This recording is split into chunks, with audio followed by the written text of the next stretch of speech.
intersection of good drinks, good music, and good times. This is Hops and Spirits Bar Conversations. Sometimes our guests are sitting in their, neighbor's cool bar shed. Sometimes they're on the road because they got things to do. And I think we're in for a fun ride on this one as we welcome in. He's the lead vocalist and guitarist of Jason Boland and The Stragglers, which just released their new album, The Last Kings of Babylon, just a few weeks ago. Let's welcome in Jason Boland. Hello. How you doing tonight? I'm doing great. It's a nice deadhead day. We're just going to be in Springfield, Missouri, so we had to leave today. Well, like I said, you're traveling. I'm sitting here. I know you're not the biggest of drinkers these days. I know, though, I always try to pair up, and I know you enjoy going to Austin every now and then when you're home. So a little Still Austin bourbon for me tonight. Still Austin. So had to find something. Double gold winner. They make some good stuff. I'm enjoying what they're pouring. But like I said, I don't think you're a big bourbon guy or anything. Are you a coffee guy? What's your drink of choice these days? Yeah, drink coffee and Topo Chico basically, and then have other fun, things we do.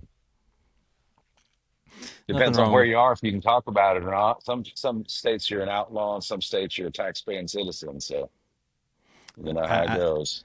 I like that. Now, as a band, do you guys have any, I know some folks, they'll take a shot or whatever before they go on. Do you have any rituals like that with your group? Not really. I mean, I don't know. We're the anti everything like that type of band. We're just haters all around. I mean, we'll make sure your pants are zipped up. We'll say XYZ, before you go on stage, and then say cover Rolling Stone real fast as a nod to Almost Famous. Voodoo's voodoo. I'm sure we have all of our own little personal rituals like that. There's that one post that went around that's all the different band members, how they warm up. The drummer's a beer chugging gorilla, and then Dr. Steve Brule is doing this all, which is literally me warming up, doing all I hurt my voice a while back, so I warm up a little bit. And then Grant's our Zen bass player, guitar player. So I guess I gotta go to work now. We don't have a lot of that. It's just everything. Being on the road is its own ritual, I think. So. Well, I was gonna say you guys have been doing that for a while, and we'll touch on that here in a little bit. But for you, you've been playing music for most of your life. Where does that love of music come from? I don't know. I was born with it. I remember as soon as I could get my hands on the record player, just finding things that I'd get obsessed with a certain song, and I would just sit there and play it over and over. Snoopy and the Red Baron. I Was Made for Loving You by Kiss. And I would just sit there and listen to them over and over in the corner with my headphones on. And then so many things in life don't feel like real to you if you weren't really born into it. I didn't have a guitar pushed in my hands. And then somewhere about seventh grade, I just said, I think I want to try to play guitar. My dad was like, oh, I got a guitar up in the attic. What? How am I just now finding out about this? He brought it down and played a little blues riff on it. I thought, you're just telling me this now? I was blown away. So I started noodling around, and then in high school started trying to put together lyrics to stuff and make songs, and then moved to Stillwater and didn't know what I wanted to do in college, and thankfully met a community around there that was into writing their own songs and had a bar scene around there where you could go out and perform. And thankfully people around there that were open-minded enough to go listen to original music, but that they had to do their part to get into it rather than just something following trends and being what it is and still being accepted. So I got lucky a lot of ways in getting into this. Well, and you talk about kind of having a love for music for forever. So what music did you grow up on and kind of made an impact, throughout your life? Love it. they've got my parents used to have a tape recording of me trying to sing like a rhinestone cowboy before I could say my R's. So yeah, and then like I said, I was listening to Kiss, and I always tell people, the modern era of music has a strange way it needs to look at itself. It's really post everything, meta, whatever you want to call it. Merle Haggard didn't grow up listening to AC/DC. I grew up listening to Merle Haggard and AC/DC. So we've always tried to see where our version of country music was going. We never wanted to be a, throwback and retro, and we never wanted to jump ahead and try to follow pop like how country tends to follow what's going on in pop. Like you got the disco country era, and it goes on. And we didn't want to do that either. We wanted to say, why should we still be doing it? Why should this be relevant? So kind of how we see it. Well, and you grew up in Oklahoma, and a lot of country stars come out of there, and like you said, a good music scene in Stillwater. So, what impact did growing up there have on you? Because I'm guessing, maybe some other places it may not have been the same. Yeah, it was the community that was there. There was a place outside of town called the farm because it was a working, small cattle ranch. But the house on it, the original owners had moved out a long time ago and rented it out. And they were really cool because nobody around there was disrespectful to the place. It was for lack of whatever you want to call them, it was a bunch of hippies living there, really, or just, like earthy folks. And they just had a jar that would throw their rent money in there. And it was like the Red Dirt Rangers, Bob Childers, Medicine Show, Monica Taylor's. Uh, it was just, and then everybody else knew to go there for the campfire jams. And the campfire jams were just amazing. First time you'd go there, you'd think, I'm going to play a song. And it'd go around a few people and you'd think, I need to go home and work on some songs before I do this. So that meeting that community and Mike McClure and the Great Divide, watching what they did with country music, that their effect cannot be overstated on me. It was absolutely mind blowing because I still enjoyed country music. I like going out to dance halls, but it wasn't blowing me away. I still think, I would rock and roll gets to thrive off of that novelty and breaking molds, and I was still getting into rock more. And then through the Great Divide, I really got into Steve Earle and Robert Earl Keen, and then go listen back to more of the older rule breakers like Jerry Jeff Walker and things like that. So, and then Cody Canada started letting me set in with him at his acoustic shows. So I'd say those three things: the folks at the farm, what the Great Divide did, and Cody helping me get up on stage and get over. I wasn't meant to be on stage. It was terrifying, and some days, some nights still is. Depending on how you feel. Well, and you talk about the quote unquote the Yellow House in Stillwater. You had Cody Canada from Cross Canadian Ragweed, you had Stoney LaRue, and so many young musicians there. I mean, I feel like that you don't hear about stuff like that, but too often, of just a collection of creative minds and people that just enjoy music, and then honestly then went on to do some things, all living in kind Mhm. of one place and being able to build off each other.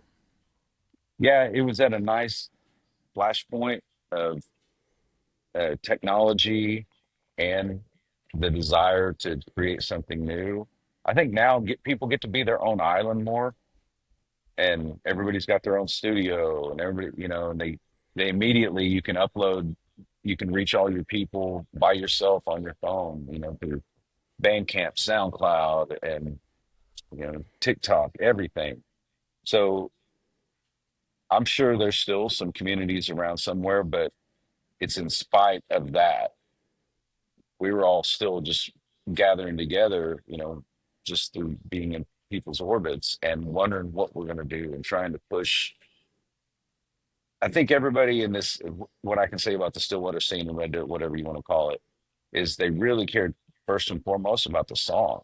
You just wanted to create one of these things that touches people and moves yourself, something you can be proud of and really stand by and think, yeah, this is what I do. So that was the true inspiration, and that's the what drew everybody together, and the glue that kept us all friends and friends and colleagues, and staying in music on each other's side, pushing. Well, and you talk about, for you, you'd been writing for a good while. It just came something, some might gravitate to, football, basketball, music kind of is where you went toward, and songwriting. So I mean, even before you were forming a band and everything, you were writing and creating music. Like, I mean, I feel like you don't always hear of that, or if you do, it's maybe like, well, I wrote a song or I was playing songs. But I mean, you were kind of doing the whole thing even before the band became a thing. Yeah, it's because the first time you do it, it's for me, it was crazy addictive. I couldn't believe that that happened. And you play it for somebody, and anything becomes like hearing your own voice on a recorder or something. It's is this really something somebody would like? And somebody says, "Man, that's it touches them and moves them," and you can't believe that either.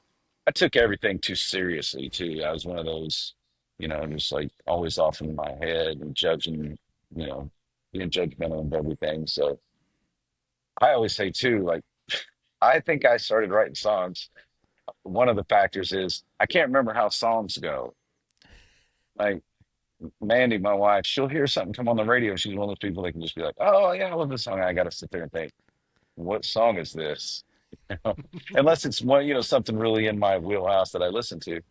So I was always making up stuff in my head, just because I didn't. So you would think that would be a negative, but it turns out to be a positive. And okay, so I, I'm always. You can listen to the old bootleg stuff of me, like up there just screwing up lyrics all the time, but just going with it.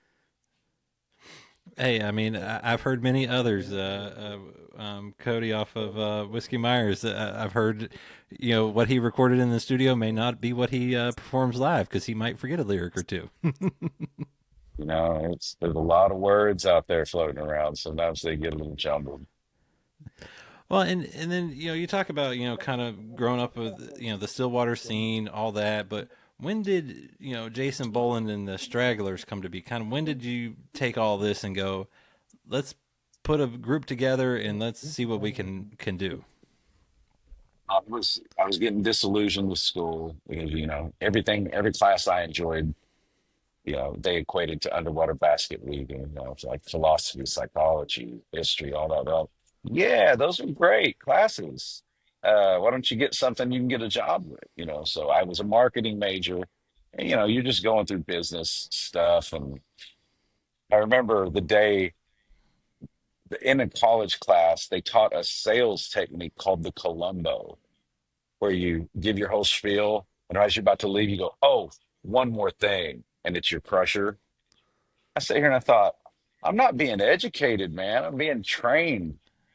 And this is not cool anymore. And I didn't want to be there anymore. And that was fortunately about the time I started meeting these other people.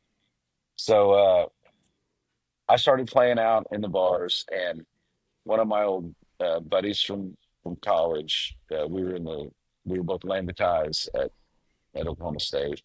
I knew he played drums, and you tell people that too. You're like, you were in a fraternity? Like, man, I wasn't in Skull and Bones at Yale. I fortunately lived in a house right across the street from campus, and I originally lived off campus, and then it was just I thought I wanted to be out there by myself, and like with just friends I went to high school with, and that's what I ended up with. So I ended up hanging out with my friends that partying on campus, wound up there for a couple of years, and then wound up at the Yellow House with a bunch of people still from Para, my original hometown. So through the farm and the jams, I ran into a guy named Roger Ray, who's the original pedal steel and lead guitar player for the Stragglers. And we just started talking, and I said, I know a guy that's a pretty good drummer. And he said, well, I know a guy that can play bass. And I'd been playing enough around acoustic. I said, well, let's just get together and have a jam. So we showed up at the Yellow House one day after the Winfield, Kansas, the Walnut Valley Bluegrass Festival. And I just met Grant, the bass player, up there. And we sat down and had a jam there and had a blast doing it. And then started booking gigs, got enough original material together, Mike McClure said, "You ought to contact Lloyd. We'll produce an album for you." And I went and saw him play with Terry Hendricks at the Blue Door in Oklahoma City, and slipped him a demo and said, "Hey man, friend of Mike McClure's, call in." And then he was like a dad ever since then. So got once you put out an album, it's just go, go, go. Well, and where did the name, the Stragglers come from? Like, how did you It settle was on gonna that? the Red River Straddlers. I thought, oh, that's goofy. And then it was just the Stragglers, and everybody. We always were kind of late people. You ever notice how the more organized and really got their stuff together type people, like Grant was a respiratory therapist, Roger was working for Ernst and Young, he's a CPA, and we just always everybody showed up 10 or 15 minutes late. It's like nobody like life is so together and we're always late everywhere. So that it was immediately like we're the stragglers. We wander off the path. We're a bunch of head in the cloud type people. So Well, and you've been doing it for a long time. Like you said, Lloyd produced your first album and the most recent, but you know even before this most recent one, you guys celebrated 25 years of performing. What's it yeah, like to think about that and that journey you guys have been on? it's horrible. It's terrifying. I would have taken it more seriously if I'd have known we were going to be doing it this long. It's like anything. You think, I don't know, everybody will know when they get there. It goes fast. I tell every musician that I could see blowing up that end up hanging out with or something, I say, man, just really savor all this. Like you're in it now. That's the thing. I could never think it was real. It was just like, yeah, we're getting going. We're getting going. Like, y'all been doing it 10 years. I'm like, oh, I guess we're going. But as a folk artist, I don't think we really even set our feet. And I don't think I got to where I wanted to be as a writer and even close as a performer until more like Comal County Blue and Rancho Alto and all that. Our early stuff, we're surviving on that just young, dumb energy, and that's great too. And then just the novelty of it and being out there just for the sake of doing it. And then I think I think I'm a better song crafter now, and I enjoy the how I approach it. But I get what was going on back then. I just listen to it and think, what were they listening to? But again, you can't hear it the way it went down and put in context or anything like that. So Well, and life happens, and 25 years is a long time, for things to just change in every which way. So, I mean, you talk about listening to some of those older things and now where you're at now, but I mean, isn't that how life goes? You get a little more mature and things get a yeah, little better.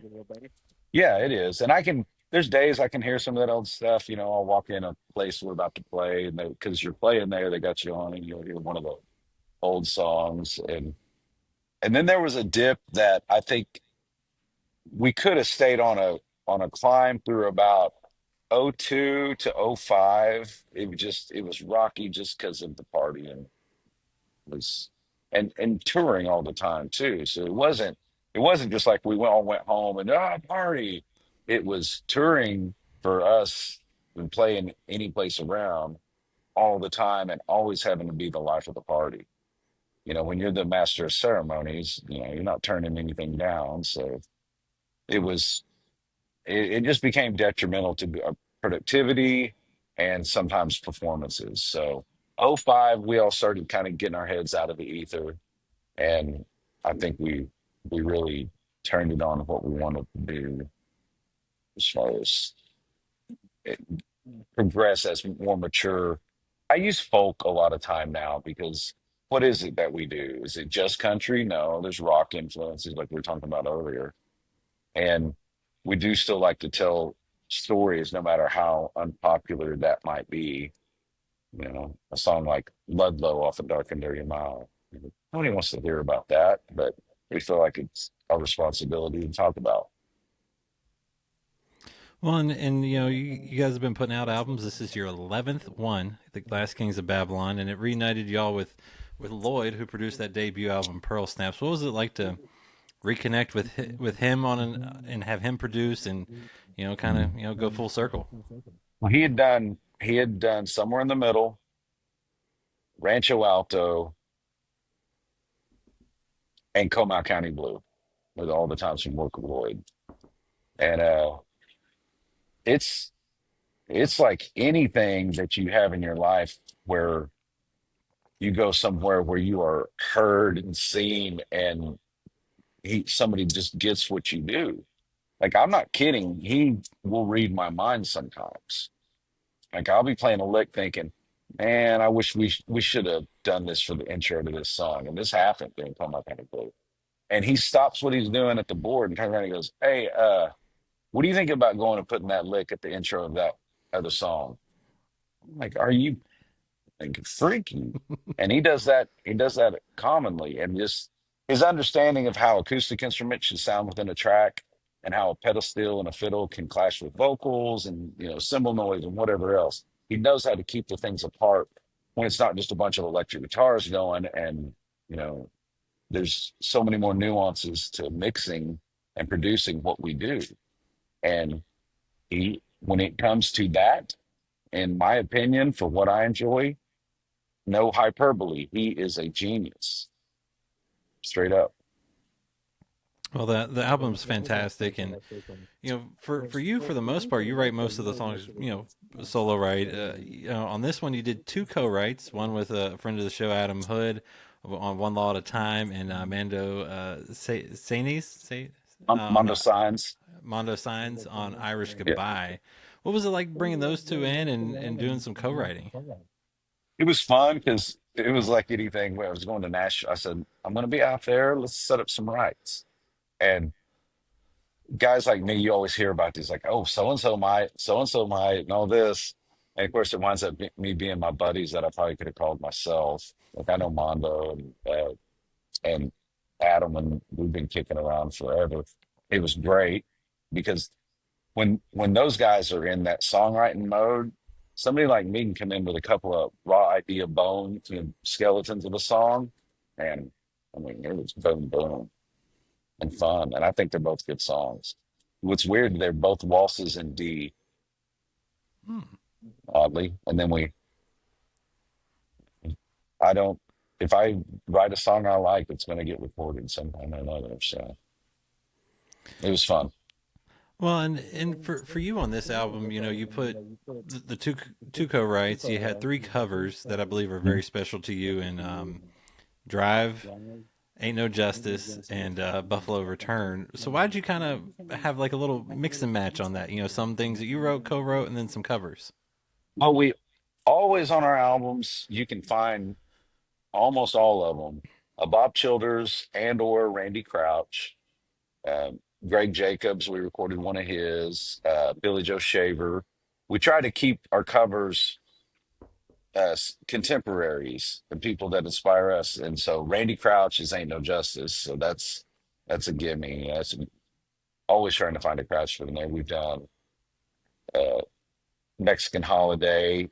He and Bob both were co-writers on Outlaw Band. They Took It Away is Randy Crouch. Grandfather's Theme. We pretty much tried to stay true with. It was at there for a while. It was always Bob or Randy, Randy and Bob, both of them, because they just love them both.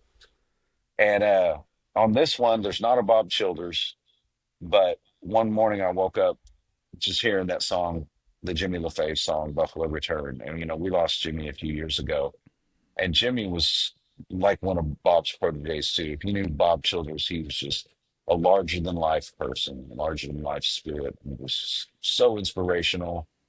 Um, Gave you courage to go do what you do and do it on your terms. And I think he was that for Jimmy a lot. And so in a lot of ways, I think the Childers song on this one is the Jimmy LaFave song on this one. I mean, it's that one about, you know, the the people in this world that might not be getting the fairest shake. Nobody's guaranteed a fair shake, but and then the people that don't want to try to, win it the same way, You have a different way of looking at life. And then that thought of something sacred being taken away from you and returning, like how it what must have been, for the Native Americans in the Buffalo. I love that song. So that one, and then Drive is just a song I've loved forever. I don't know. And I started playing it about the time we were going to do that Nashville ride. We were just riding out there, and I started messing with that song. And I've always loved Latricia's version and Jason's. And I think we got like a kind of a sludge country mash between them. And that's another thing I think when you cover a song, you need to find your Mhm. why did you do it? I think we got a good take on that. I think it sets nice with the album, with the just sonically and content wise. So did that one. We're always saying like, why don't we all do each other's songs? Everybody says that, but everybody's their own island now. Everybody has their Mhm. own publishing. Everybody writes their own songs, and that's great. But we always say, well, like Willie and Waylon and all them. Why don't we all do each other's songs? And I thought I need to do their songs.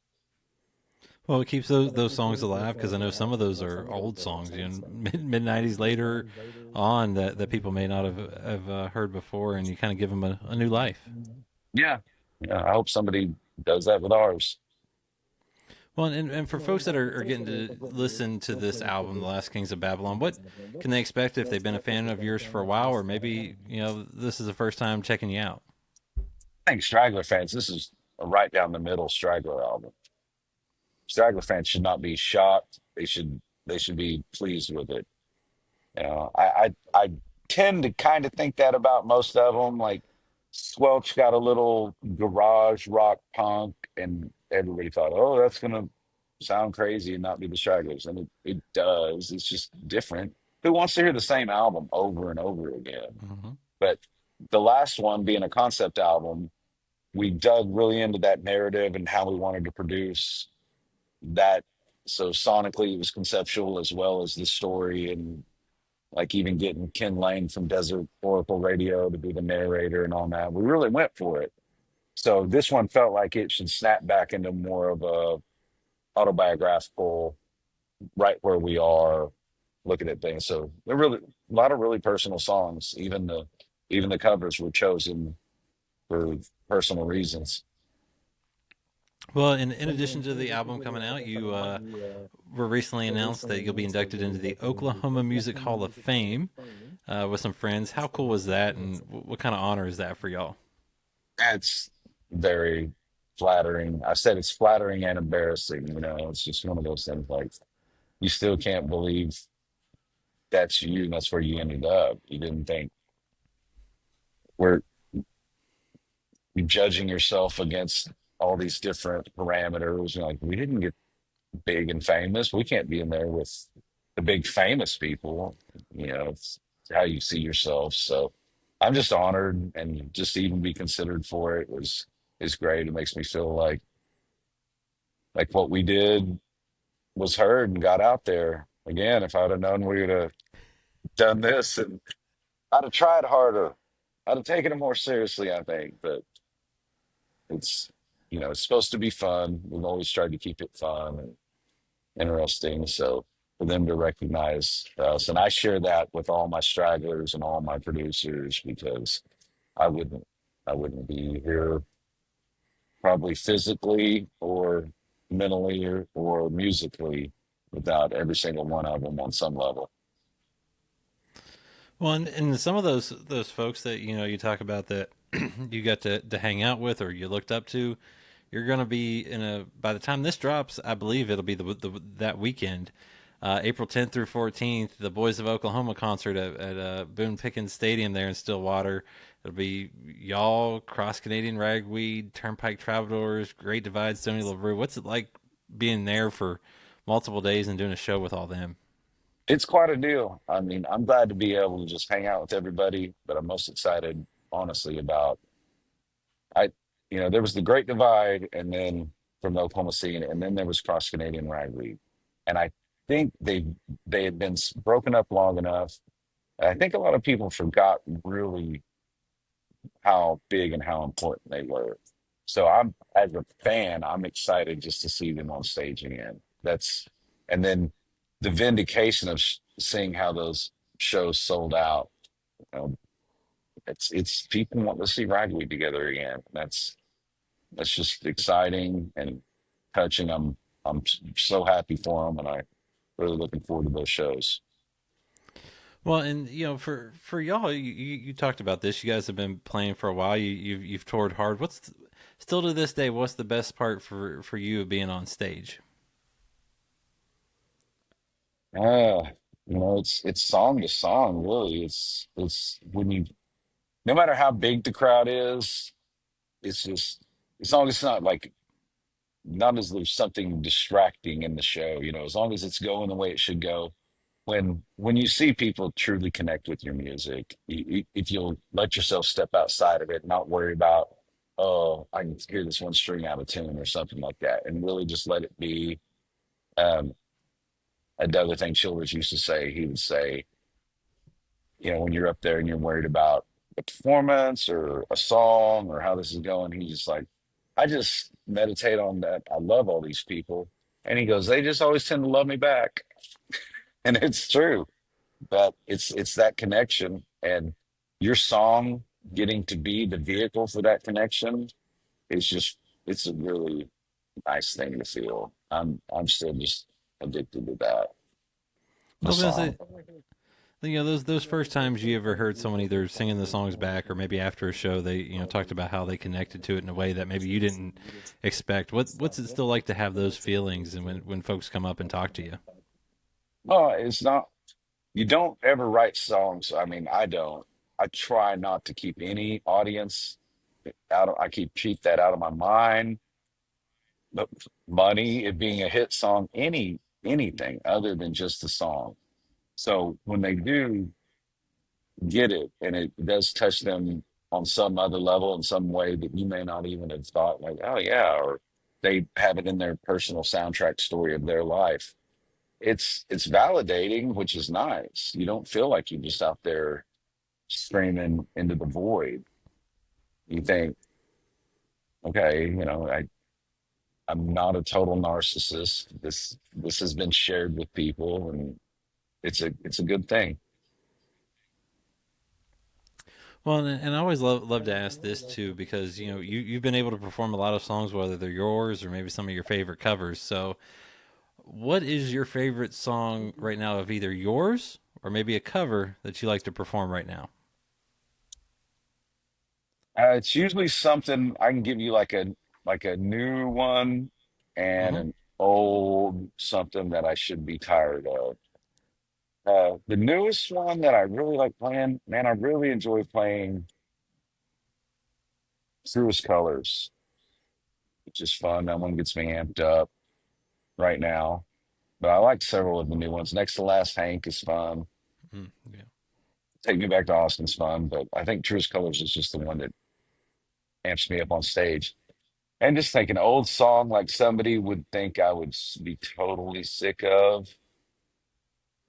Probably still Pearl Snaps or something. I don't mind playing that at all. Tulsa Time, one of those, just uh other than that, it's always going to be one of the new ones that you're excited to like see how we're playing it and see how it's developing. But the old ones, fortunately, I didn't write a bunch of songs that just, you know, make me cringe. So there's a So there's a few. There's you don't have any of those that you're like, oh god, that's the one that took off. well, kind of none of the ones that I truly can't stand really took off. There's only, like I said, there's only a few, handful of them. And I could have done better. I could have done better writing this one. Can't tell if I drink because she bitches. I think I wrote that in like 5 minutes. Uh, No Damn Good. That one's a little, but I was 21 when I wrote that too. So can't hear it as that person.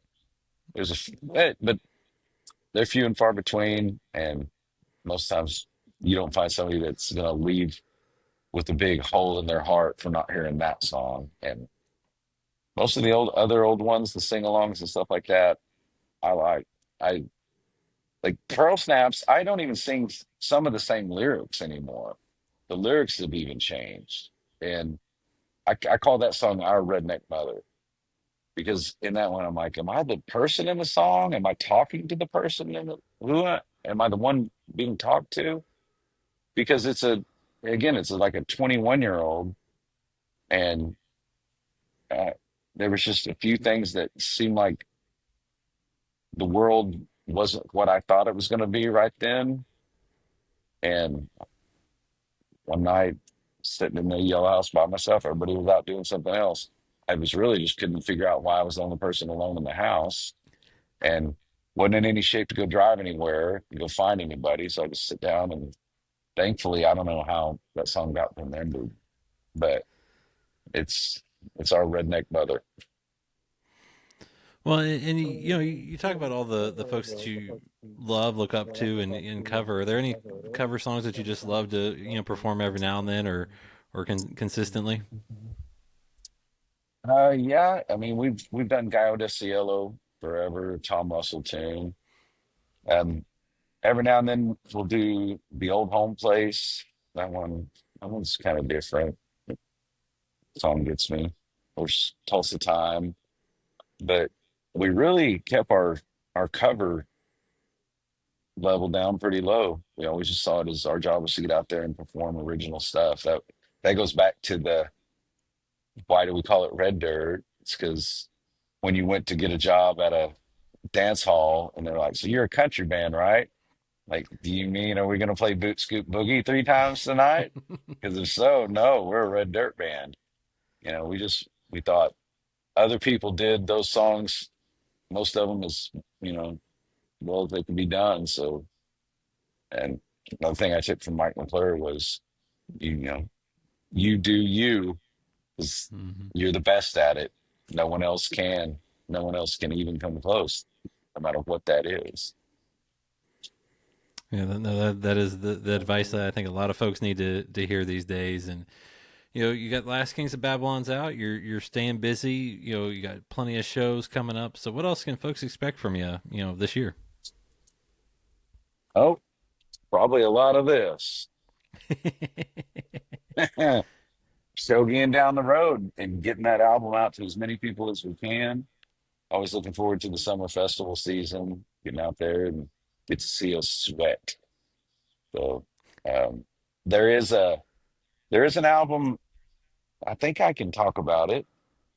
It's a bunch of people doing Jason Boland and the Straggler songs. Ooh, Yeah, yeah. There might be like Willie Nelson doing "My Baby Loves Me When I'm Stoned," and that's a little good things tease like if I've that. ever heard one. You see, someone Yeah, taught you well along the way. I've had wonderful mentors. Like I said, I wouldn't be here physically, emotionally, or musically if it weren't for a lot of the people I've run into in my life. Well, you're still making some damn good music, and it sounds Thank like you. some fun things might be coming up, and folks need to stay tuned to the socials and see what happens. And Jason, man, thanks for sharing a little bit of time, your story, and it's been a blast, man. Yeah, my pleasure. Thanks for having me. Find more from Hops and Spirits at hopspirits.com. Thanks, everybody. Bye.